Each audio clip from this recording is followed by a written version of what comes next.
Hey y'all, it's Jordyn Swingle with Let's Just Be Real. In a world where we can put a spin and a filter on everything, this podcast is going to be raw and honest about all the things. And I do mean all the things. So let's get to it. I don't even know how old, 3, 4. We were literally in there getting it at like 9 and 10 years old. The drama is like embedded. You're already crying. Yeah, that was like way too nice. Well, hey, y'all. I am so happy that you decided to tune in today because it's going to be a real treat and a wild ride. I can just assure you of that. I have one of my very dear friends with me, Rachel Sipe. She's a sales executive at Old Republic Title. She is an absolute definition of a girl's girl, and you are just literally going to leave this podcast feeling more joy after you hear all about her. Are you so happy to be here? You're so happy. Honestly, when we started this, I made a list of people, and you were, I think, number 6 in my lineup of people I had to have on in season 1. So I'm sorry that it took me 12 episodes or 13 to get you here, but we're doing it. I've loved listening to them all. You, Girl. Can I tell them about what you do on my podcast every time it's released? Sure.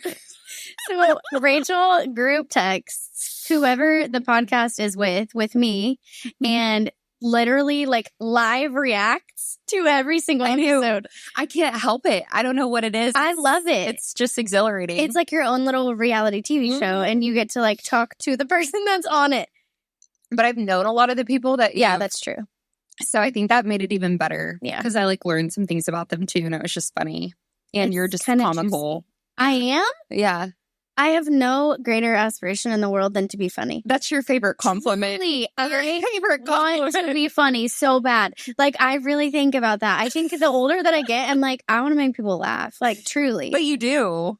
I do. Yes. I'm funny. Does Dylan tell you you're funny? No. But he laughs at me. He does laugh at me. Yeah, he does. He does laugh. Sure. He's a good guy. Mm-hmm. So a lot of people know you. A lot of people don't. And we talk about this every time, but I like to give a foundation of understanding of my people.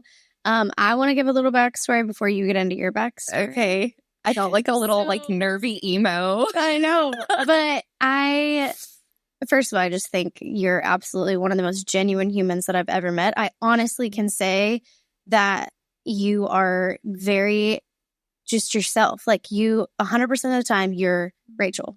And I have gotten to know you in all different phases of your life. Yep. And so you and I grew up together, going to church together. Your mom was my Sunday school teacher, which is absolutely a riot because if you've ever met Susan Sipe, man, you're in for a treat. She's a trip. She's going to die that you just gave her a shout out. I love She's her. going to talk about it. I literally adore that human being. Yeah. So our origin story is a lot different than a lot of the guests I've had on here. But yeah, before we even get to this conversation, I just want you to hear me say that I think you are one of the most genuine humans I've ever known. I don't know why you're trying to make me cry. Oh, I love making you cry. At the beginning. I know, but this is our thing. So very kind. I think you're very genuine. I think anyone who meets you, automatically, people can read that you are who you are. And you are such a comforting presence to me. So I'm so glad that you're here. And now I'm going to grill you. Let's do it. You're already crying. Yeah, that was way too nice. I love it. Okay, so let's start from your awkward 10, 11-year-old phase that we all go through, because sis, you've had a glow up and a half. Oh, do you remember the years when you were 10 shades of tan and very dark hair? Jersey Shore. You were the original Jersey Shore. I dipped my face in dirt and I did the bumpets and everything. No, you didn't. I had I remember the big bouffant thing you used to do, and then the little 2 pieces that you put on her hair. No, but my hair, I had the really short bob. Yeah. Really short, but I teased it. It looked like I had 3 heads. I know, I remember. And you'd wear a headband. Oh, yeah. Or a bow.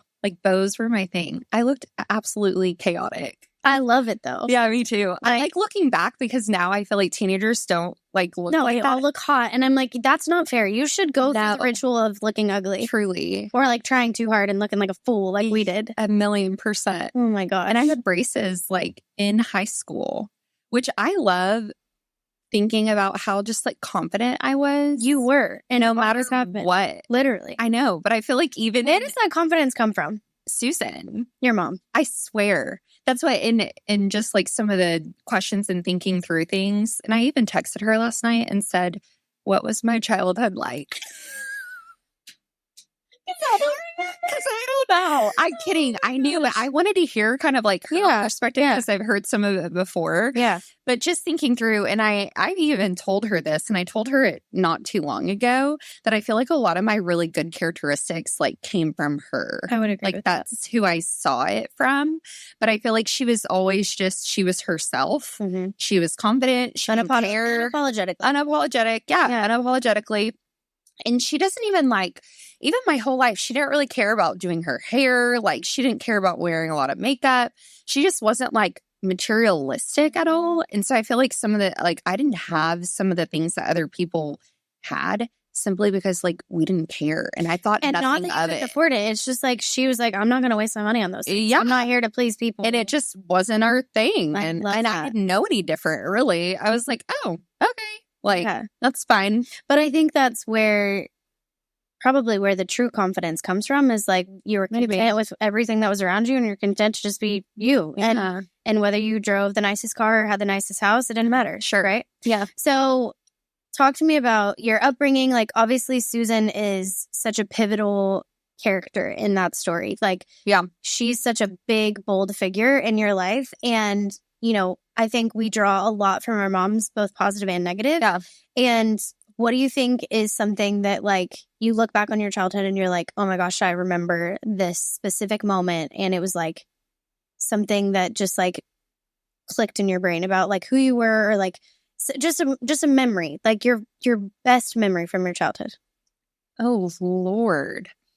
I feel and that's a hard one because I really do feel like my memories as a really younger child are spotty. Yeah. And I think this is why I've always loved photos. Why I'm such a photo person because I can see a photo or watch a video and it takes me right back to that moment. So even I look at my baby book all the time. You do? I love my baby book.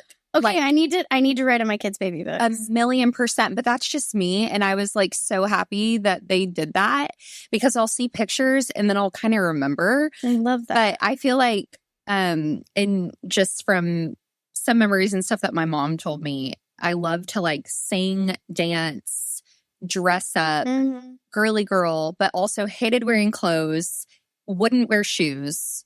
And in kindergarten, I wore the same outfit for an entire week. And the teachers were like, is this child homeless? They're like, you need to change her dress. Why is she in the same outfit? And she's like, I can't get it off of her. She wants to wear it. You were determined from the jump. Yeah. And I loved it. And I was I'm doing my hair by myself. I don't even remember. Oh my God, that's Ellie. Yeah. Literally, that's Ellie. I know. I watch her and I was there are some little girls where I'm that's me. I love little that. girl. Man, I feel like I grew up to be confident.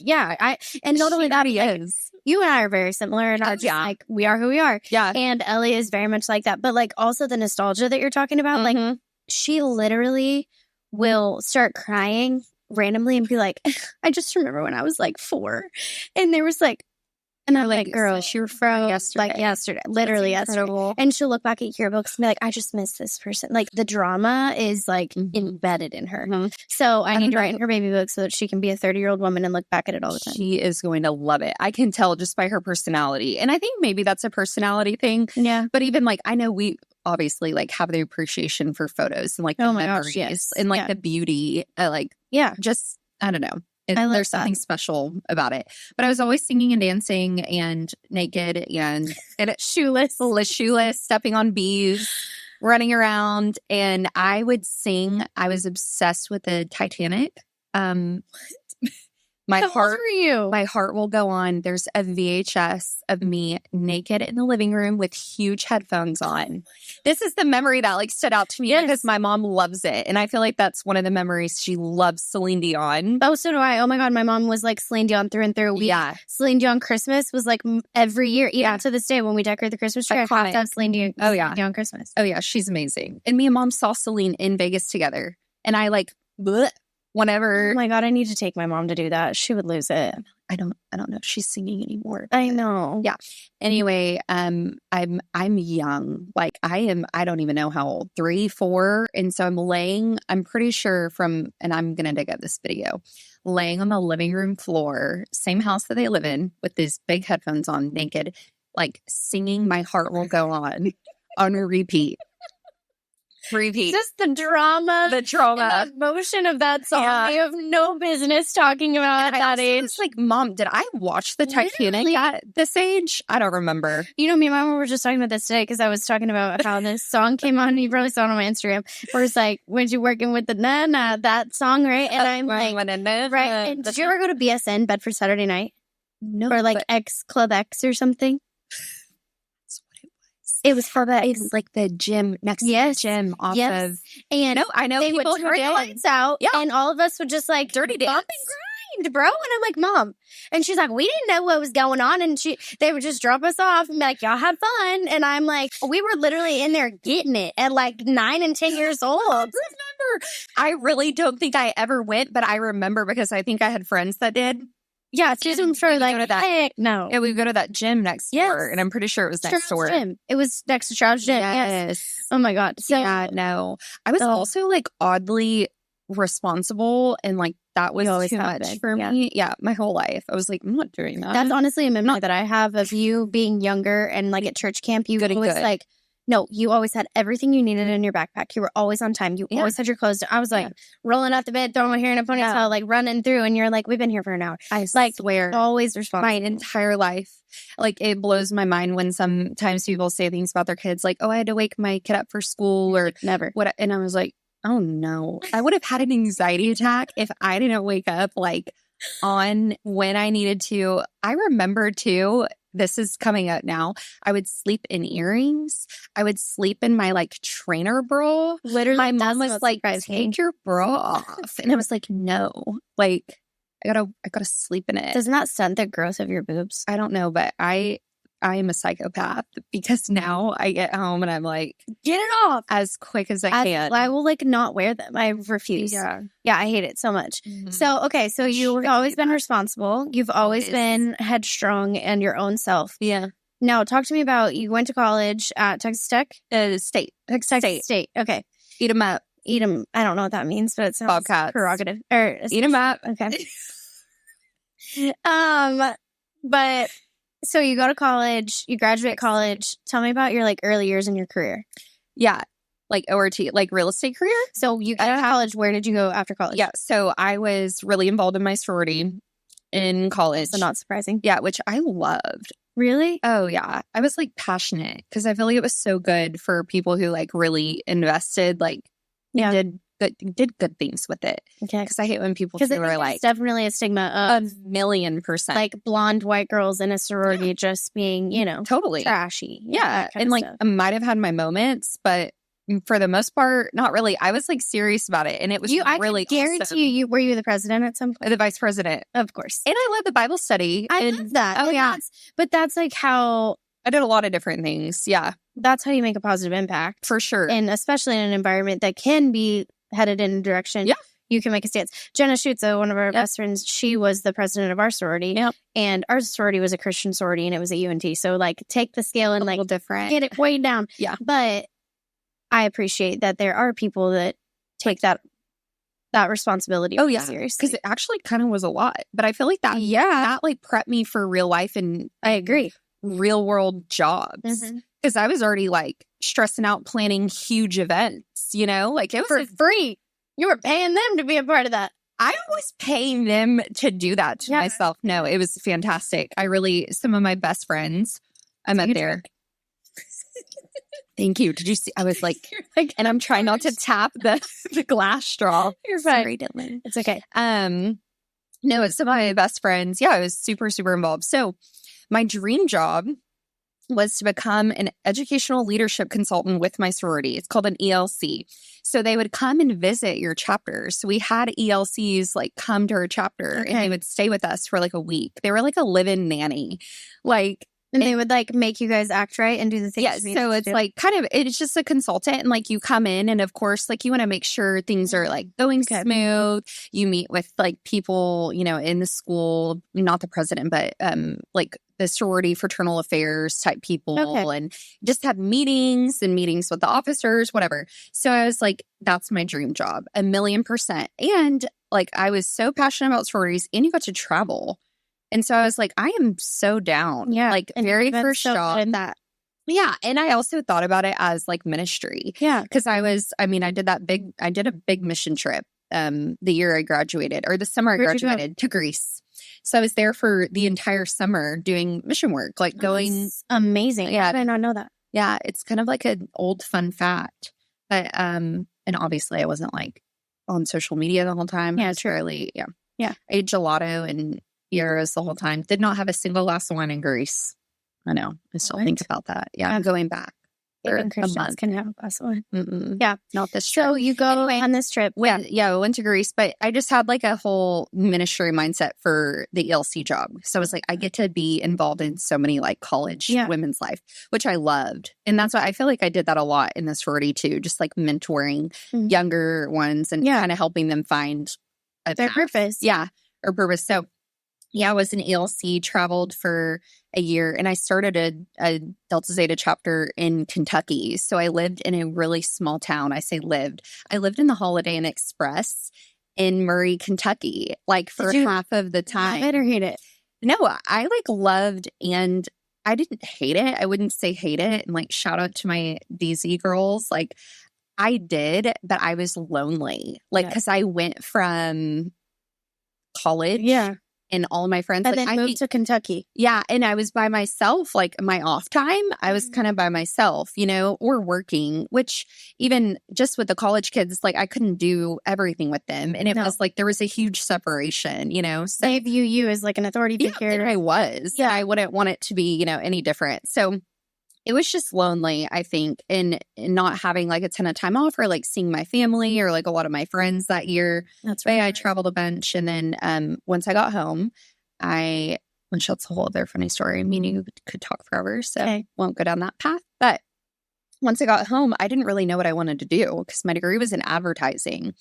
And so I was thinking, okay, I can work for like an advertising agency. There's tons. Right. I looked at a lot of those and I just didn't know. I like didn't feel sold on it. I was like, I don't know if that's for me. And it would depend on the role, right?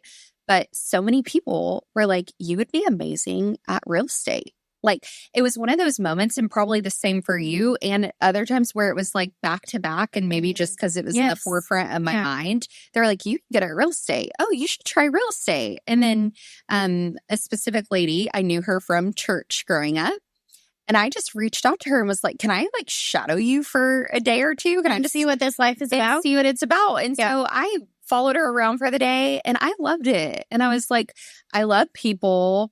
Love houses. You know, I thought what everyone thinks. Real estate. Quick, fast money. Yeah. It's a bunch of like lunch dates and cocktails and, you know, cute outfits and skirt.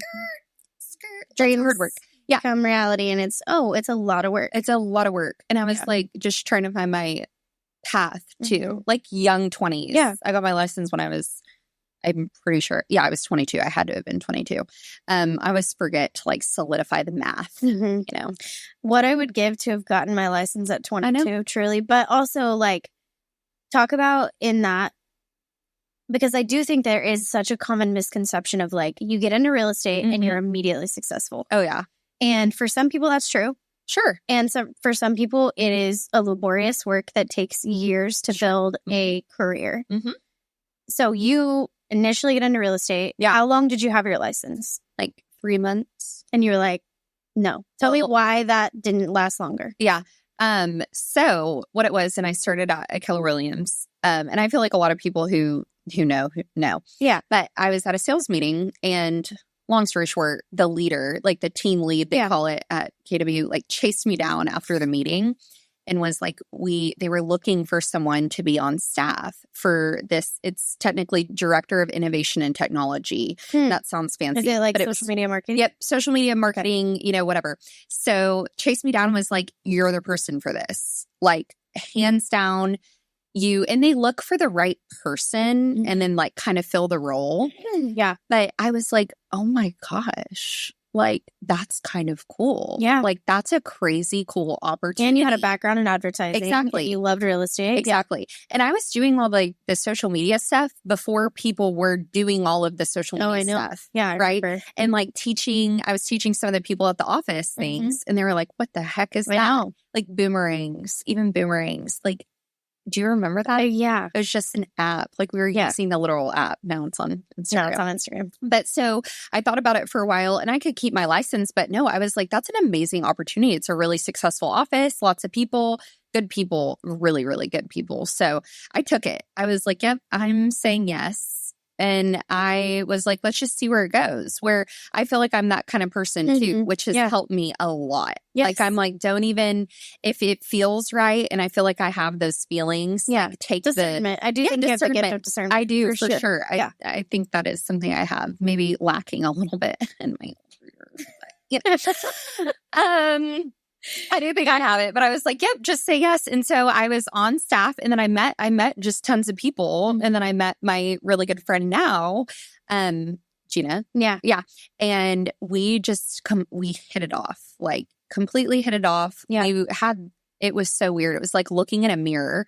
We also did look alike, had the same haircut. Yes. Yeah. It was wild. And that's what one of our mutual friends was like, y'all have to meet each other. And when we did, it was like sparks. Immediate. Yeah. Just I have like connection. So of the mindset that soulmates are more than just like boys, girls, like marriage, that kind of stuff. Because I find kindred spirits in people that I'm like, oh my God, we are like destined to be friends. 1,000,000%. 100%. That's what we called each other like Kismet sisters. Like we still Kismet. Yeah. But so met her, we started doing all this stuff. I'm the one who like got her on Instagram, like taught her and started like teaching classes together, all this stuff. And she's just like, she's so good at having a vision and like kind of, y'all are similar in that way, like very entrepreneur, like you see something and you'll just like run with it. Like you'll go down a deep, dark path. And if it sometimes it might not work out, but it doesn't matter. No. It's like she'll shoot her shot, like she'll try. So she had all these like kind of dreams and plans and so she was like, you have to meet my sales manager, like, and come work for us. And so I met her sales manager and we had an amazing meeting. And that's kind of what happened. And they were like, yeah. And you started, so you went into real estate, you went to Keller Williams, then you moved over into Older Public Title. Yep.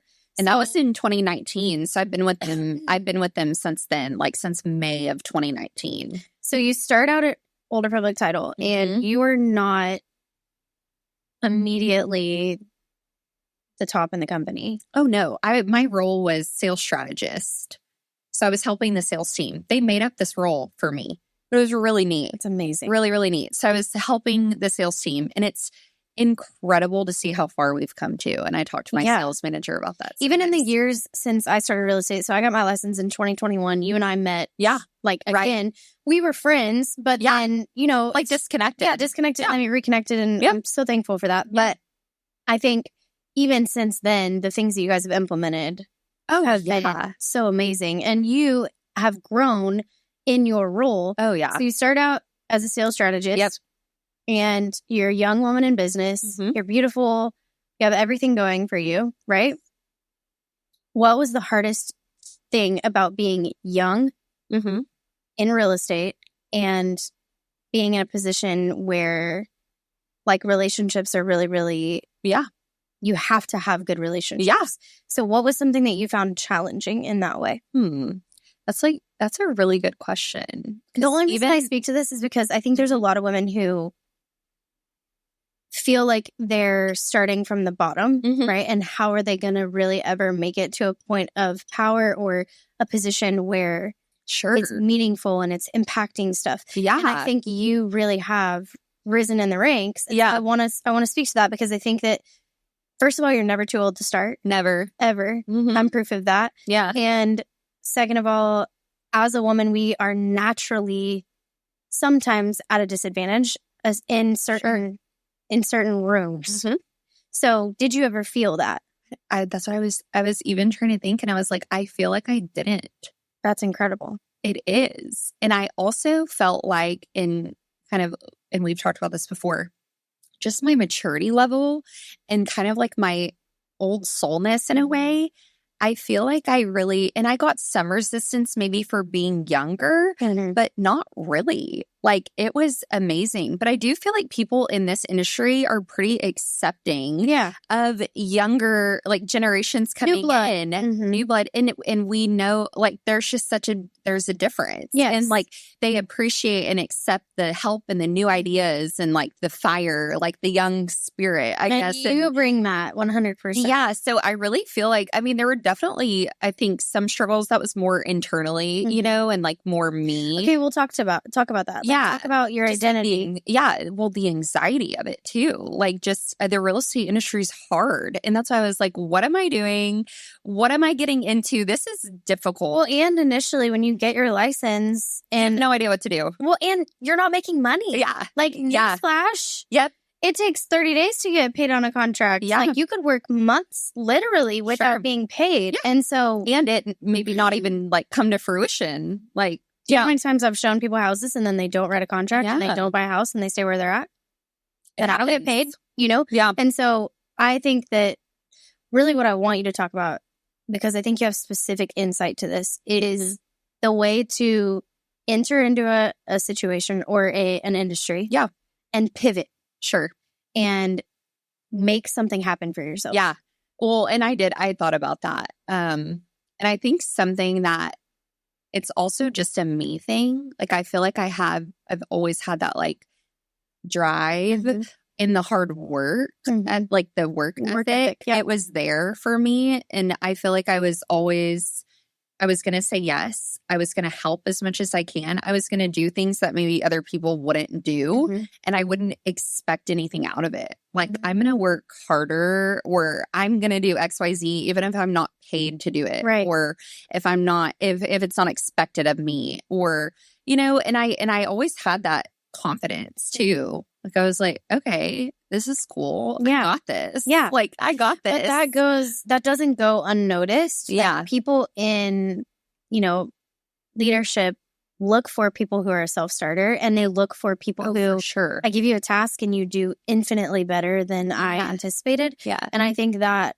is something that I want to drive home to younger women who might hear this, or even just women in business in general. Is like, your work ethic and your consistency will always beat somebody else's capability. 1,000,000%.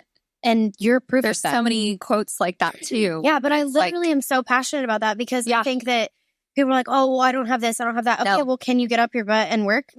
Can you go in and day out and exhaust yourself for the goal of eventually this will pay off? Sure. And you're not. And that's what I look back and I loved my mindset. And I still do. Like, you're not going to be overnight the top of anything. And I think a lot of people kind of have that in their heads too. And it's like, you have to almost start from the bottom. Not necessarily, but it's like you work your way up and you learn so much. Like, there's so much to learn, you know. But I was going to say something about that too. And just, saying yes, like being the yes person to the right things and believing in yourself. Okay, like, so knowing that you can do it. There's a double-edged sword to that. There is. And you and I talk about this, and we relate in this a lot, that we get really tired. Oh, yeah. Like, we'll burn out. Literally. Yeah. And so, and I've seen that in you in the last year. I think also you're in a healthier relationship, you're in a healthier mindset, you're in a healthy space in your own life. But I think there is a lot of glamour to, like, saying yes is important. And that first year, especially, even in real estate, even in any of your career, like, if you're starting out in your career, your first year, if you're building a business, that first year is hustle to the grind every single day. Yeah. And there is no glamour about that. Yep. It is yes to everything. It is sun up to sundown work. And a lot of people are like, well, you know, work-life balance. I get that. Oh, yeah. But so funny. I literally was thinking about that on the way here. Like no boundaries. No. Like you do it. Like you're working your tail off. And maybe that's not the healthiest thing. But also you'll get to a place. I'm just now at a place where I'm like, I don't need that contract. Exactly. I'm not going to do the same amount of work for less money. So if people don't value me, I'm not going to say yes. Yeah. But that first year, that's not an opportunity. You learned so much through saying yes and then being like, okay. So 2 years later, you're like, no, I'm not going to do that. Exactly. Like I know my worth in that. So how did you avoid? Okay, let's not say avoid because we both burn out. Yeah, we've definitely both still do it. Yes. Like we're crazy people. Better about it. I for sure am. I think my boundaries. I think so. I think I am. I think so. I at least implement a day off now. I really know. And I admire because I feel like too, when you have your mindset on like, this is what I'm doing today, like with my family, like I'm out because my kids are home and I'm going to spend intentional time with them or like do something with Dylan or whatever. Yes. But that first year, and I talked about this with one of my friends who's in the process of starting a new business. I'm like, look, that first year, everything else is a no. It's your child. Yeah. And I have to baby this and I have to work my butt off. Yeah. And I don't regret it. It was exhausting, but it does laid the foundation for where I'm at right now, where I can be a little bit more specific, or I can say, my kids are on spring break, I'm taking off. Like, if you need me, call me, but I'm not going to be taking in-person meetings, or I'm not going to be doing those things. But that doesn't happen initially. And so talk about how you pull yourself out of the burnout and how you maybe can prepare to not get to that headspace. Yeah. Well, and I like really didn't want to get emotional too, just because like I'm not the cutest crier, like but I like work with some really, I think that's been one of the best parts of the real estate industry too. And even like us reconnecting. I know. Like there's so many like truly incredible people. Yeah. And I work with some people like that too. And I feel like they're so good at being like, you need to slow down. Yeah. Like take a breath. Yeah. And I have one and she does that to me a lot. And it's really sweet and they really care about you. But I feel like I'm just so much harder on myself. Yeah. And so it's more of like a me thing. So I don't necessarily, and I guess the word avoid is hard. I don't know how to avoid it, but I feel like experiencing what I have experienced now. And like, I think I hit like a wall at the end of last year. I agree. Yeah. And like COVID times were exhausting too. Oh yeah. And we were insanely busy and like the emotional toll too. I didn't really realize that either. No, I feel like I'm still dealing with the effects of it. It's really odd. Yeah. I was so chill. I feel like I go with the flow so easily. Like I'm quick to adapt. Yes. So when it was happening, I'm like, I'm a salesperson about to do a sales job in my apartment by myself. I lived by myself in an apartment. Like I was there by myself a majority of the time. I remember Still working out. I worked out like every day. I was like, who is this lady? And then I started watching Tiger King and I've never watched so much TV in my life. Like, oh my God. I know. I was talking about that the other day with Tyler because I'd never even had a TV in my room growing up. I didn't have a TV in college. I did not watch TV that often. No. Like I really didn't. Still long enough. No. And I was reminded of that too. And I was like, I can hardly make it through a movie. Yeah. Like focusing on it. But half the time it's because I don't really care. Anywho, yeah, I definitely like during or after COVID saw just like the effects of returning into real life and it still being really busy. Yeah. And the constant, like the speed was still there and the stuff was still happening. But then now you have to like drive and be a person for all the things. And so be dressed. Oh yeah. Talk about how freaking emotionally draining that is some days. I mean, of like, I have to look presentable. I know. Pretty much all the time. Now I will show up like for my like ride or die clients. I'm like, girl, you getting me in my sweatpants and hair in a bun. Like, which is those people. Awesome. Those are my and people. That's okay. Yeah. Once we get past the initial like, oh, she's pretty and like put together, then I'm like, this me? You're like, oh, I know the real you. Yeah. Not So that can be strenuous too. But I think it's true. Burnout. I talked to some of my agents who like, I feel like are like-minded with me. And I'm like, we look at each other and I'm always kind of like checking the temperature in the room, right? Watching them of like, okay, you need to chill out. Yeah. Like I need to pull you aside and I need to say to you, hey, you need to slow down because what you're doing is good. but you have to put some boundaries in place because your relationships will suffer. Yeah.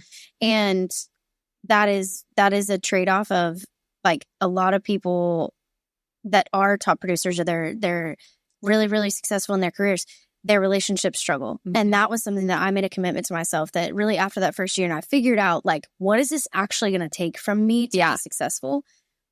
I have tried so hard to respect the boundaries that I put up for my family because I, over my dead body, will I go and make a bunch of money and lose my relationship with my kids or my husband? 1,000,000%. Won't happen. Yeah. And so you are how doing do you good guard at your current relationships?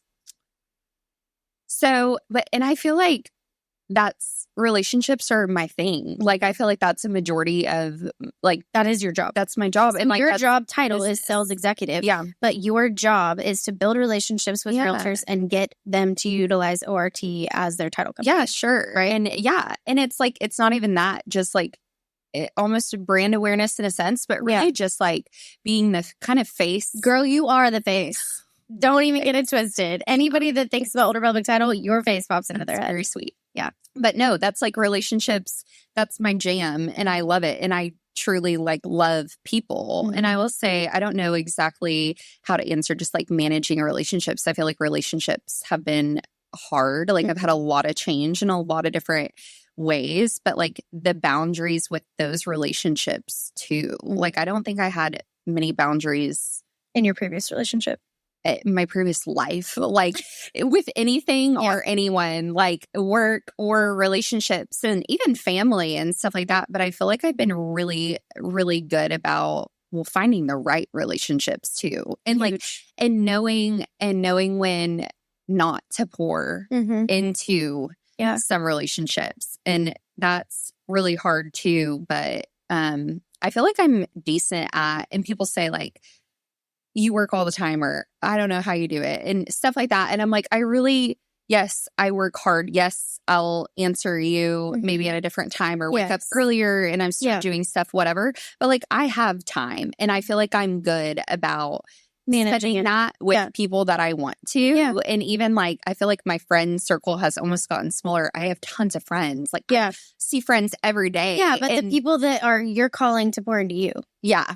Yeah, and it's smaller. And then it's also like understanding and watching like your parents get older. It's just like that's hard. Yeah. Highly don't recommend. But like love my family and spending time with them. And like it's important. They love to see us too. So like prioritizing, I'm gonna see Tyler, and my dogs. Like, does that count as a relationship? I think in your realm, yes. It does. Like dogs are so healing for me. I love them. There's really not a dog I don't like, even if it's mean. But my dogs are incredible. So spending the time like with the people that I want to. Yeah. And that's actually like helpful for me. And I think that is a beautiful thing. And it's hard when you, like my job is relationships. Yeah. Too. Like real estate is relationships. I have to maintain relationships, I have to build new relationships, I have to nurture relationships, all these things. But at the end of the day, when I clock out in my brain, which varies at times, there are a select few of people that I'm going to pick up the phone for or that I am reaching out to and calling. And I finally feel like I'm at a place in my life, and I think you are there too. And I don't know what happens in your 30s, but man, that's a sweet spot, baby. I want to stay in my 30s forever. But everyone says that. I know. They're like 30s is where it's at. 30s is it. 20s are trash. But I mean, live your life. 20s are hard. They're much harder than 30s. 1,000,000%. But I also think it's because you recognize, at least that's what I feel like I've gone through, is like I recognize what is of value. Yeah. And the relationships that are mutual pouring in and pouring out. Sure. And there might be times where they're pouring into me and I'm, receiving that. And there might be times where they really need me to pour in and I'm doing that. But the selfishness almost of like, on Saturday, just boundaries. I'm going to see these people. Yeah.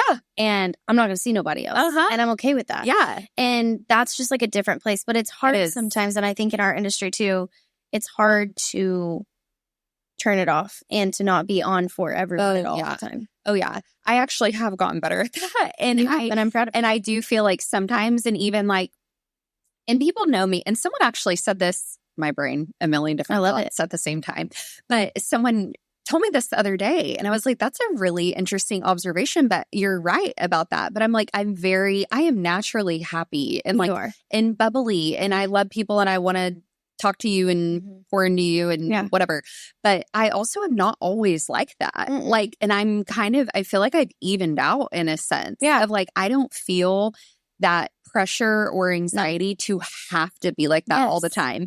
And sometimes people would be like, what's wrong with her? Yeah, are you okay? But I so appreciate that, because I do like, think I have a serious side too almost. Yeah. Just a side of like, man, I'm exhausted, and I just like want to be, I don't want to be the one carrying the conversation. Yep, sure. And I think I have a very happy disposition too. Like, even Dylan the other night, he got in bed and we were about to host this big event, and there was a bunch of details to work out, and he got in bed and he started trying to talk to me about stuff, and I looked at him and I go, I just need you to be my husband right now. I need to lay next to you and watch a show and not talk about work. Yeah. And those kind of conversations I feel are happening more in my life, where I'm like, hey, I'm going to put a hard stop on anything other than just like hanging out and just chit chatting. I love that. I don't want to talk about work. I don't want to talk about business. I just want to be here and be Jordyn and take realtor hat off. I love that. And just hang.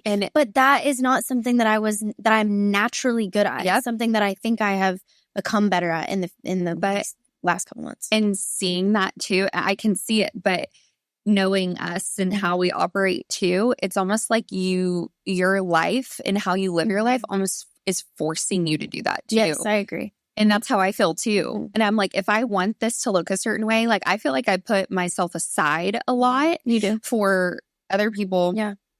And I would still say I'm like selfish in some ways, I guess. But like, if I stopped working out, like we were just talking about this, I stopped doing certain things, and I was like pouring my everything into other people, other things. And I was like, this is not good for me. And people were seeing that. I saw that. Like I didn't necessarily love, and I still have lots to like work on. But there's been a lot of change. In like the last year, I feel like there's been so much to work through. Yeah. But it almost like your life, if you're living in a certain way and like going the speed you're at and knowing kind of what you value and like what you want to spend your time doing, what you want to spend your money on, who you want to be around, all that stuff, it forces you to think about those things. Well, and I think it's focus on it. Yeah. Like, I think I finally have given myself permission to say, like, I don't have to be the person for everyone. Yep. I don't have to be the one that solves every single person's problems. Now, but you want to. I love it. I know. I love to solve the problems. I love to be the person that everyone knows that they can call me at any hour and I'm going to answer them, or I'm going to be there. I'm going to drop problems. Thank you. I am so glad that you were there at that time. Yeah. So it is hard. You know. Like there's pressure. Yeah. But you can't do it all. No. And also like that takes away from the Lord stepping in and providing for other people's lives. And like, I think that he uses me in other people's lives and vice versa. There have been many conversations that I have had with you and left and been like, God, I needed that. Like I needed that moment of talk, or I needed that. Like you needed, I mean, I would not have started the real estate brokerage without you. I mean that from the bottom of my heart. I know, it's just wild. I remember you. Because I came to you and I was like, I need an out. I need to do this for myself. I need a way to build a team and pour out. I'm missing the leadership element. Like I need this. And you were so poignant in that moment and told me exactly what I needed to do and helped me find the way. And I will never, ever have the adequate words to thank you for that. Wild. But it's like, it was in you too. That's what like I feel again, and like us just maybe being on the same like wavelength of maybe you knew I'd be like, you are doing this. Like you can do it. I wanted someone to tell me that I wasn't. You're crazy. Yeah. I was not crazy. Yeah. I needed someone else to say, you can do it. Yeah. You know, because I thought I could, but I was terrified. Yeah. And so all of that to say, like, it's okay to have healthy boundaries with other people. It's okay to get really specific about how you spend your time, especially when you're a woman in business or a business owner. Like you have to implement boundaries. And I know people talk about that. And then also normalize boundaries being kind of fluid sometimes and saying, hey, in this season, I'm going to be more regimented with this boundary because my kids need me, or this relationship is just starting and I need to be really, nurturing of it. Those things can change. But I think I'm at a place now where I'm not glamorizing the burnout. Yeah. I want a consistent. Sure. I want to show up. I want to be consistent, and I want to do it when the next Monday rolls around. No, that's 1,000,000%. And I think we kind of went like went over that into something else, but like figuring out what you need personally to like not get there. And I think in something I'm really like passionate about, or something I love, of course, is traveling. And like even a quick trip will like kind of regenerate for me. It does. Literally. I love it. I like just getting, and I've lived Did here. you hear that, Dylan? Yeah, Dylan. I wish I could see him. I know. I almost look over and I'm like, where is he? I know. Like his face. Oh, yeah, like things that we say. But I hear him when we say ridiculous things, he'll like lightly snicker too. And I'm like, he thought it was funny. But a trip for me, anyway, yeah. I like look forward to travel more than probably anything. Anything. Me too. That's why, and even sometimes, and I kind of hate this quote, but I am a like work hard, play hard. Ditto. Because I love to have fun too. And I love it. And a lot of people, they know that I like to travel. They know, they're like, oh my gosh, you're traveling like crazy. And I'm like, not really. I wish I was traveling more. A trip a month that I'd be happy. But still, it's like I do that because I love it. And that is like a getaway for me. And then I'm like, oh. But I also think for us too, like, I don't know if you feel like this, but like if I'm in DFW, I'm working. Like I'm going to find a way to work. You're available. Literally. It's like you want to see a house? I'll do it. Like we'll go. But like if I'm out of sight, out of mind. You have no choice. I'm like, bye. Like you can't reach me. I know. I really unplug. My butt in the sand. Yeah. Like, don't even call me. For sure. And you know, but that also I think has just come with us like learning. Yeah. I need this. And I'm okay with saying, I'm out. Like figure it out.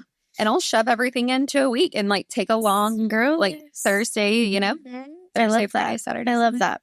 So why I wanted you to be on here was so many reasons, but I just genuinely like, I don't know anyone that could leave an interaction with you and not feel better about their current situation or just themselves, or just, I genuinely want you to hear that, because when I say girl, that's such a term that's thrown around, but like, I know for a fact that if I come to you and I do have an issue or a situation and I'm like, I need your wisdom, you're going to drop everything and you're keyed in. Yeah. You're not on your phone.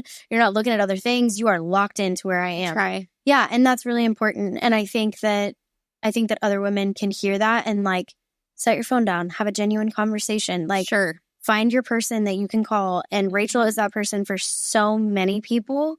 Truly, you are like just a light in the room every time you're there. So I wanted that to come through today. And I just wanted to hear from someone else in business that works very hard and that it wasn't handed to you. Yeah. You know, you fought for that. Definitely wasn't. Yeah. Sales executive. Can we get a word? Hello, executive. And that's also just a title. Like, you earned that title. No, you did. You sure did. You worked your freaking butt off for that title. And I think it's encouraging. Like, it's inspiring to younger women who maybe are just starting out in real estate, or they get out of college and they don't know where they're supposed to be or what they're supposed to be doing. Yeah. And allow yourself, like you did, a moment to like figure it out and try the things that, you know, don't make sense at first, and then figure out, oh, this is what I'm supposed to be doing. And like, nothing is easy. No. And I tell women that I know, and like a lot of the women that I know in the industry, like could almost be my mother, right? Yeah. Like, just facts. Yes. And if they have daughters or whatever, and I know a lot of people's families too, and like their daughters. I'm like, your young 20s, no, you can't prepare for that. And there's so much change, especially now. And like, oh my God, so much unknown. I don't like the whole like go to college and you're supposed to know what you want to do, which that's great if you do, but there's a lot of anxiety. I think that's still like 10% of people. Right. Yeah. But there's a lot of anxiety and a lot of pressures. Yeah. And then you just make it through. I think you just keep pushing through your 20s. Up the finish, baby. Keep pushing through and saying yes, and then you make it to your 30s, and it's easier. Maybe just a little bit. So I think we're getting this year, but I feel that for sure. Yeah, everyone says your 30s. It's where it's at. It's been way better for me than my 20s. So I'm excited for you to have that. But me too. I love you a whole freaking lot. I love Older Public Title. I'm going to do a shameless plug. Obviously, title companies are imperative for us as realtors, and there are a lot of vendors that kind of come and go in my life, but like ORT till I die, literally. Like, and Alex Duncan, we're making a Shout out. Shout out. She's my escort officer, and I think the woman walks on water. But She actually does. she does. But I wouldn't have met her without you. Yeah. So you're just the plug for all the things. You're a girl's girl. I am the plug. You are the plug. That they call me You're that. the plug. Like, we literally talk about that all the time. How you know everything about all the things, and you will like put me into contact with whoever I need. Got it. I love it. Got you. Thank you for taking your night and coming on here and sharing your heart and being just the light in every room. I want to do this every week now. Okay. And you're right. I got like so much energy in here. But we also like don't get a ton of time just No, we don't. us. So like we could talk It's forever. really more for us than for anyone else. Yeah, it's for us. Truly. I don't even care. Okay. Well, there'll definitely be a second story, because I also just want you to come on and like tell stories. Oh, that'd be Because I think fun. you're a really fun storyteller. I could be. I can be. I feel like. Spill the tea on all the things. Yeah. I need this to be at like 9 a.m. I know. next time. Not 10 p.m. Yeah, but I like thrive in the morning hours. See, and I'm like alive at nighttime. Oh, yeah. I feel like I get my second win sometimes, but like, you know. Yeah, and then you crash. Oh, yeah. She gone. Uh-huh. She gone. You're so I funny. told, and oh, yeah, there's so many things we could say. But I know just talking about boundary, even what you said to Dylan, but like I reminded Tyler, I told him I might say his name on here. I was like, watch out. Drop your name, boyfriend. No, but I was like, you have to remember that like after 9 p.m., like really don't take things. Because I'm going to say some stuff, and I don't mean it. I'm probably hungry, tired, confused, Yeah. want to pet the dogs. Literally. And, like, maybe and not cry in the talk. corner and don't look at me. Yeah. And I'm like, just cuddle and that's all. And he's like, okay. Yeah. Like, And my brain is no longer of access after 9 p.m. I'm like, don't trust me. Okay. No. We're done. None. Bye. And with that, we're going to wrap up. we go. We go. We love you. Thanks for tuning in. Like, subscribe, save all the things. Hey guys, thanks for listening to my mom's podcast, Let's Just Be Real. If you enjoyed today's episode, please subscribe, like, follow, rate, and review so you don't miss any of these honest and amazing stories.